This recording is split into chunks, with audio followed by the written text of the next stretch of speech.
할렐루야.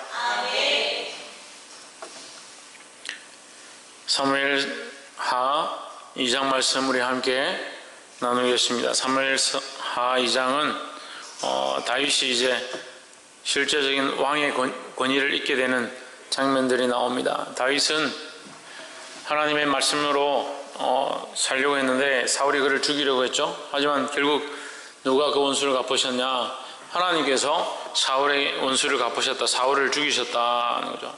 그러면 결국 하나님께 맡겨드린 다윗에게 하나님이 역사하시는 일들을 볼 수 있게 하셨다라는 거죠.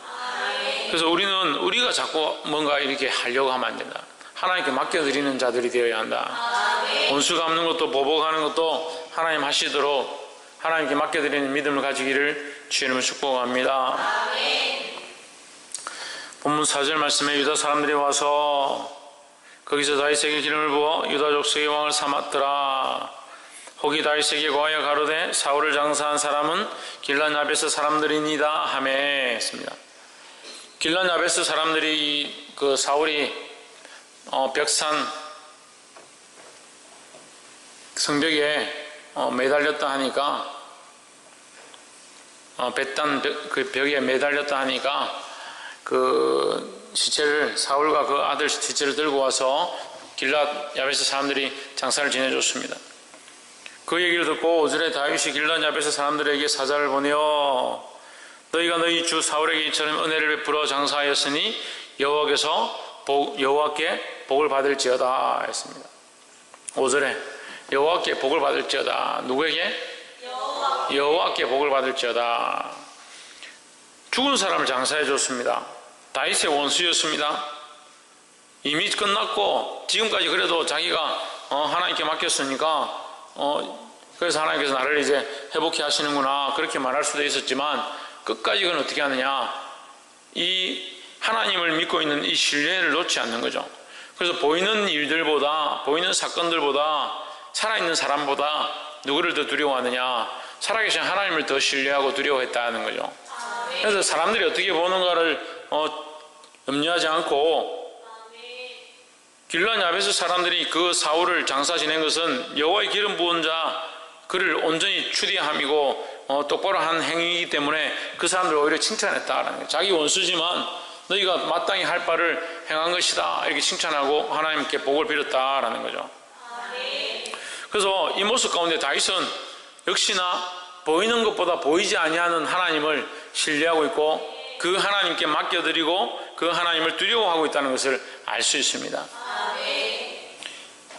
사랑하는 성도 여러분, 보는 것, 눈에 보이는 것들을 신뢰하지 말고 보이지 아니하신 하나님을 두려워하고 신뢰하시기를 주의 이름으로 축복합니다. 그래서 이 다윗은 헤브론에 장막을 치고 거기서 이제 왕으로 기름 부음을 받아서 왕으로 임명되는데 사무엘에게 기름 부음을 받았습니다. 하지만 이제 실제 왕으로 이제 등극하면서 다시 또 기름 부음을 받습니다. 근데 그 사이에 반대편에 있는 사울의 군장인 아브넬은 뭘 하느냐, 8절에 보시면 사울의 군장 넬의 아들 아브넬이 이 전쟁이 사울이 죽고 자식들이 죽었지만 패전했지만 그 브레셋과의 전쟁에서 패전했지만 이 군대장관 아브넬은 살아있었다는 거죠. 근데 아브넬이 어떻게 하느냐, 그의 사울의 아들 이스보셋을, 요나단 죽고 또 다른 아들도 죽었는데 이스보셋이 살아있어서 그 이스보셋을 데리고 와가지고 마하나임에서 그를 왕으로 모셔 세우는 그런 장면이 나옵니다.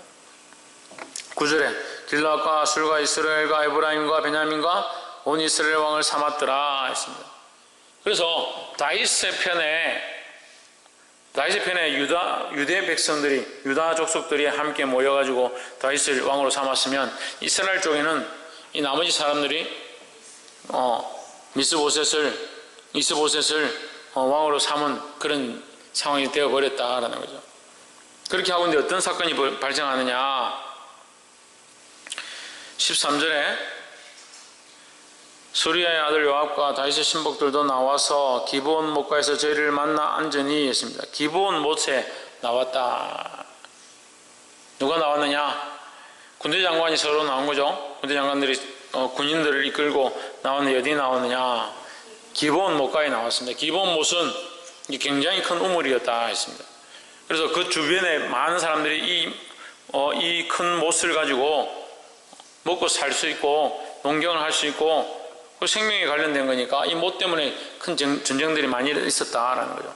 그래서 이 기브온 못을 차지하는 쪽이 권력을 잡는 그런 부분들이 있었습니다. 그래서 이 기브온 못에 대한 암투가 있지 않았을까라고 역사학자들은 보고 있습니다.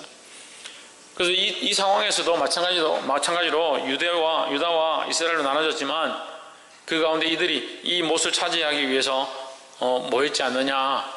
그런데 모였는데 하필 이 아브넬의 군대장, 그 사울의 군대장관인 아브넬이 내려오고 다윗의 군대장관인 요압이 내려왔다.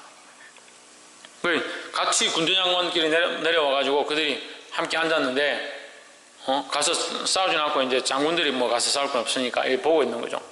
보고 있다가 우리가 한번 군사들을 보내서 한번 대결을 한번 시켜보자.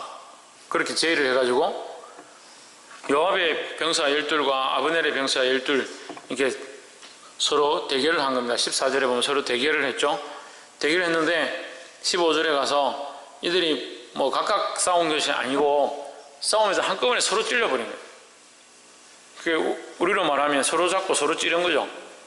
서로 잡고 서로 찔렀으니까 어떻게 됐습니까? 다 죽었습니다. 다. 24명이 다 그 자리에서 죽어버렸습니다.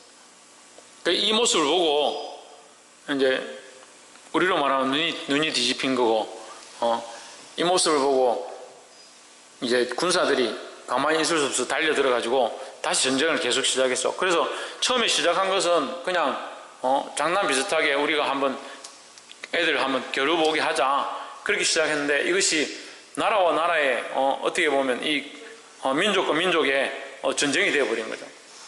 그래서 서로 치고 찌르고 죽이기 시작했다. 그런데 하나님께서 다윗을 사랑하시는 모습, 다윗을 계속 이것은 이제 예언의 말씀에 우리가 소설로 하면 뭐라고 합니까? 복선이라고 그러죠. 복선. 소설을 쓸 때 보면 앞으로 일어날 일들에 대해서 조용하게 암시를 이렇게 비춰주는 거, 그림자처럼 비춰주는 것을 복선이라고 합니다. 마찬가지로 이 역사서에도 하나님께서 앞으로 행하실 일들을 이렇게 보여주시는 부분들이 있어요. 그 전쟁을 했는데 어떻게 됐냐? 이 다윗의 군사들, 요압의 군사들은 20명밖에 죽지 않았습니다. 20명밖에 죽지 않았는데 이거 보면서 합시다. 30절에 보면 요압이 아브넬 쪽 길을 거치고 돌아와서 무리를 다 모으니 다윗의 신복 중에 19명과 아사엘이 죽고 아사엘이 없어지고 그 다음에 31절에 다윗의 신복들이 베냐민과 아브넬에게 속한 자들을 쳐서 몇 명을 죽었냐? 390명을 죽였다. 20명 죽었는데 400명 가까이 죽었죠. 거의 20배 가까이 죽었습니다. 그럼 한 사람이 20명을 죽였다는 거예요. 엄청나게 많이 죽인 거죠. 예. 이 장면을 통해서 이제 하나님께서 다윗을 쓰시기를 원하시고 이제 그 사울의 집안은 이제 망할 것이다 라는 것을 이제 암시하고 있습니다. 보여주고 있습니다. 근데 또 여기서 우리가 또 주목해 봐야 될 것들은 30절 보십시오. 요압이 아브넬 쫓기를 거치고 돌아와 무리를 다 모으니 다윗의 신복 중에 19명과 누가 없어졌다 했습니까? 아사엘이 없어졌습니다. 그러니까 이 군대 장관인 요압의 형제가 누구냐면 18절에 보면 요압과 아비새와 아사엘 이 세 명이 형제지간입니다. 그러니까 막내가 죽은 거죠. 요압의 막내가 죽었습니다. 그러면 자 우리가 이 결과론적으로만 일단 여기서 볼 때에 여기서 암시하는 부분들을 우리가 이 결과론적인 것을 통해서 암시하는 부분 또 실제로 우리가 다 역사를 다 보고 있기 때문에 역사적인 전체적인 흐름을 보고 우리가 알 수 있는 것이 몇 가지 있습니다. 그래서 그걸 보기 원하는데 지금 다윗의 군사와 지금 다윗이 나와 있는 건 아니에요. 다윗의 군대장관 요압과 그 신복들이 나와 있고 이쪽에는 아브넬과 그의 신복들이 나와서 지금 함께 싸움이 붙었습니다. 싸움이 붙었는데 하나님은 어디를 이기게 하시냐? 다윗의 나라에 다윗의 군사들에게 승리를 허락하셨다. 그럼 이것은 다윗의 나라가 승리할 것을 보여주십니다. 그런데 의문점은 뭐냐면 이 다윗의 군사 이 신복들이 이기는데 거기 군대 장관인 요압의 막내가 죽임을 당하는 거죠. 다윗이 승리할 것 같으면 아브넬의 형제가 죽든지 아브넬에게 어떤 피해가 있어야 되는데 피해는 누구에게 가느냐? 요압의 군대 장관 막내가 죽는 거예요. 그래서 결론적으로 말씀드리면 우리 참 재미난 역사인데요. 재미나기도 하고 참 희한하기도 하고 그래요. 이 요압은 다윗의 편에 서 있지만 결국 다윗을 배신합니다. 다윗을 배신하고 다윗을 잡으러 가는 자가 되어버립니다. 그래서 하나님을 대적하고 선언자의 자리로 가죠. 그래서 요압으로 말미암아 이 배신의 흐름이 여기 흘러나와요. 충성된 자처럼 보이지만 다윗이 하지 말라고 한 거, 죽이지 말라고 한 거 죽이고 그렇게 극악하게 하지 않아도 되는데 극악무도하게 사람들 많이 피 흘리게 하는 그런 일들을 행합니다. 그런데 아브넬은 어떻게 하느냐? 나중에 그 마음을 돌이켜서 다시 다윗에게 돌아옵니다. 그가 하나님 세우신 줄을 인정하고 아브넬이 돌아옵니다. 그래서 아브넬은 거룩하게 쓰임을 받고요, 요압은 쓰임받고 나중에 버려짐을 당하는 거예요. 이게 무슨 원리입니까? 이게 무슨 원리예요? 우리 마태복음 하면서 했는데 먼저 된 자가 나중 되고 나중 된 자가 먼저 된다. 네, 그렇게 볼 수 있죠. 그렇게 볼 수 있고 마태복음에 비유해 보면 맏아들이 있는데 맏아들에게 농사하러 가라 하니까 예? 네 하고 안 가고 찾아는 안 갈 겁니다 하고 나서 나중에 가게 되는 거죠.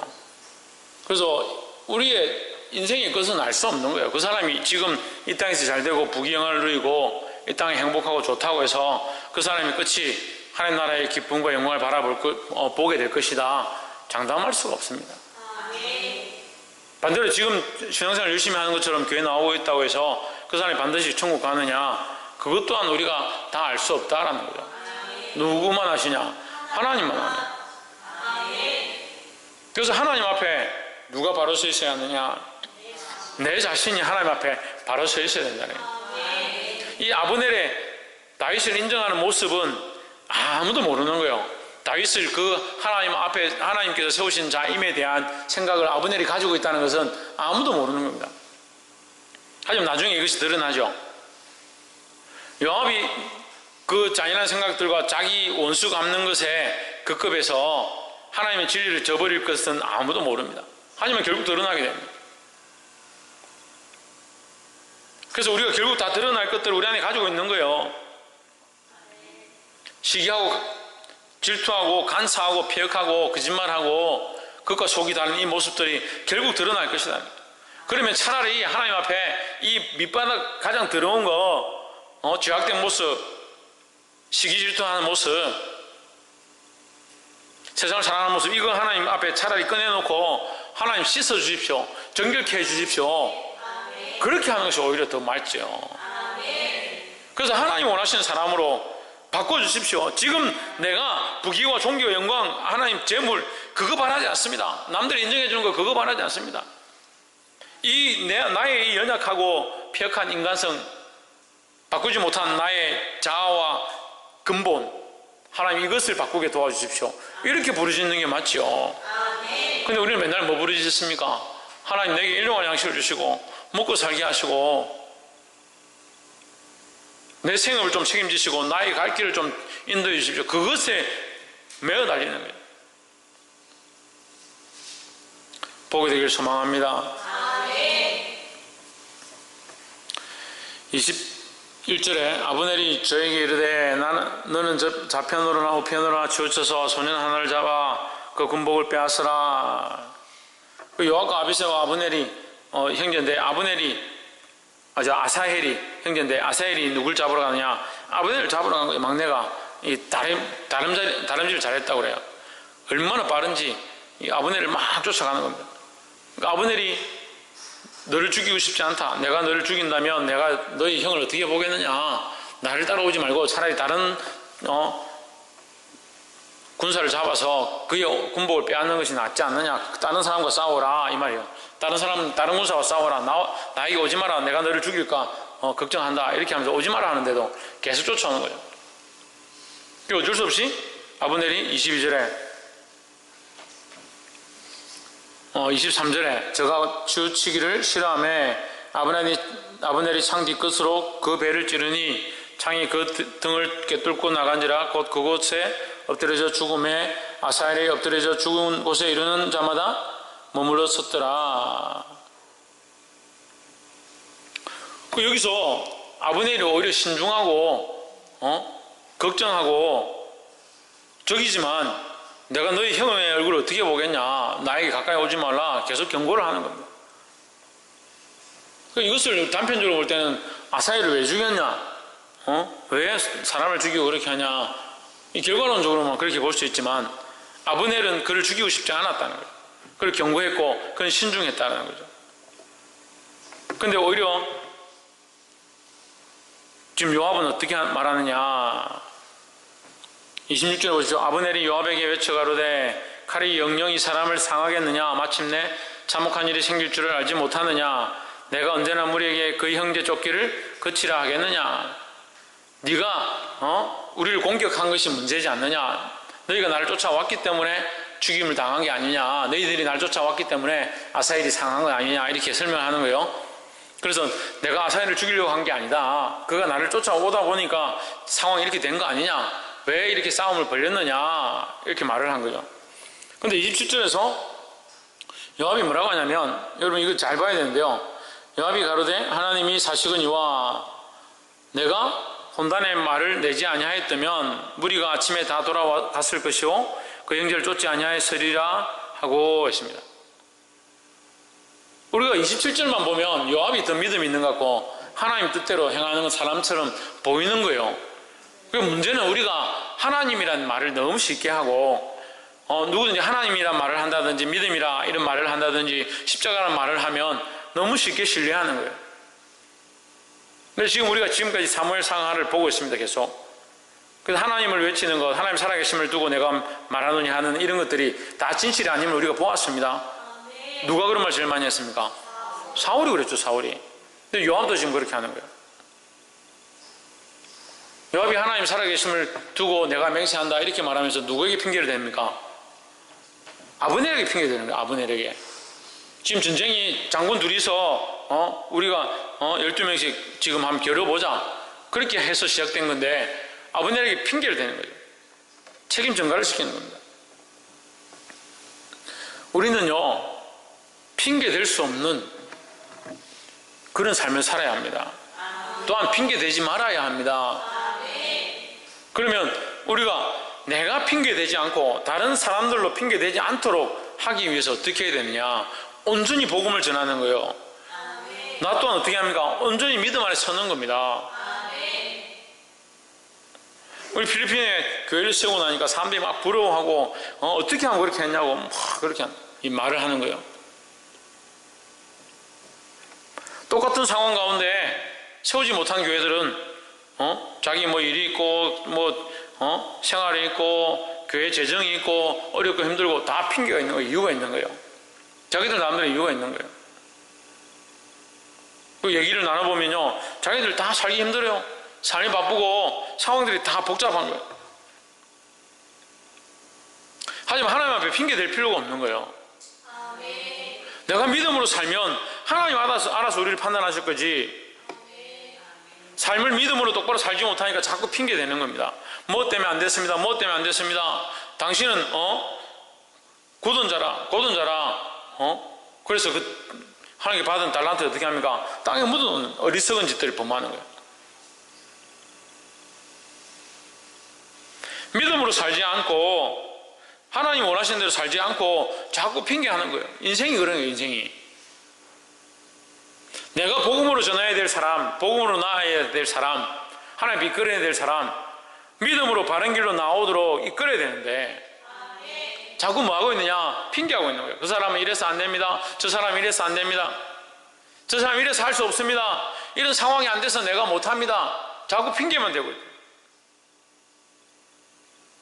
하지만 하나님 앞에 가서 핑계 댈 수 없어요. 그걸 알아야 돼요. 하나님 앞에 핑계가 될 수 없다는 사실을 기억하고 잊지 말아야 되는 거예요. 근데 자꾸 어떻게 하느냐, 하나님 앞에 핑계를 대고 사람 앞에 할 수 없는 일들을 갖다가, 그러니까 내가 하려고 했는데 안 됐습니다. 충성되지 못하다는 거예요. 이 요압이 하나님 앞에 참 충성되지 못하다. 다른 사람을 핑계댄다. 같이 싸웠는데 책임을 지지 못한다. 우리는 우리 인생에, 우리 삶에 책임져야 된다는 거예요. 옆에 사람 보죠. 우리 삶에 책임을 집시다. 네, 옆에 사람 보인 사람, 옆에 사람도 별로 없네. 우리 삶에 책임져야 되는데, 우리 삶을 누가 사니까? 내가 사니까 내가 내 삶에 책임질 수 있어야 되는 거예요. 그래서 하루를 돌아보고 내가 오늘 책임을 질 만한 삶을 살았는가? 내가 책임질 만한 말들을 했는가? 내가 책임질 만한 마음의 자세로 그런 행위들을 하면서 살았는가? 돌아보는 시간들을 가져야 되는 겁니다. 말씀 맺겠습니다. 보이는 것보다 보이지 않는 하나님을 신뢰하고 끝까지 따라가야 되는 겁니다. 보이는 것에 쫓아가다 보면 보이지 않는 것을 잊어버릴 수가 있다는 거예요. 그런 경우가 너무 많습니다. 보이는 것들만 쫓다 보니까 보이지 아니하시는 하나님을 잊어버린다. 또 신중하지 못한 삶을 많이 산다는 거예요. 하나님 말씀에 딱 비추어서 기도해보고 말씀에 비춰보고 하나님 뜻이 무엇인가 찾아보고 신중하게 하나님 앞에 나아가야 하는데, 자기 마음대로 삶을 살고 그런 결과들이 닥쳤을 때 왜 나에게 이런 일이 닥쳤는가? 속상해하고 원망한다라는 거예요. 신중해야 합니다. 신중하다는 것은 하나님께로 중심을 맞추는 거예요. 하나님 원하신 길로 나아가는 것이 신중한 삶의 모양이다라는 거예요. 마지막으로 뭐라고 했습니까? 핑계하지 말아야 된다는 거죠. 핑계하지 않는다는 것은 다 바꾸어 말하면 뭡니까? 자기 삶에 책임을 진다는 거예요. 내가 이런 삶을 살았음에 대해서 하나님 앞에 부끄럽지 않고, 내가 이렇게 선택한 것들에 대해서 하나님 앞에 부끄럽지 않도록 하나님을 신뢰하고 하나님 원하신 뜻을 행하면 자기 삶의 책임을 얼마든지 질 수 있죠. 왜? 하나님 인정해 주시니까. 이 믿음을 가지고 바른 선택을 하고 자기 삶에 책임지는 저와 여러분 되기를 주의 이름으로 축복합니다. 기도하겠습니다.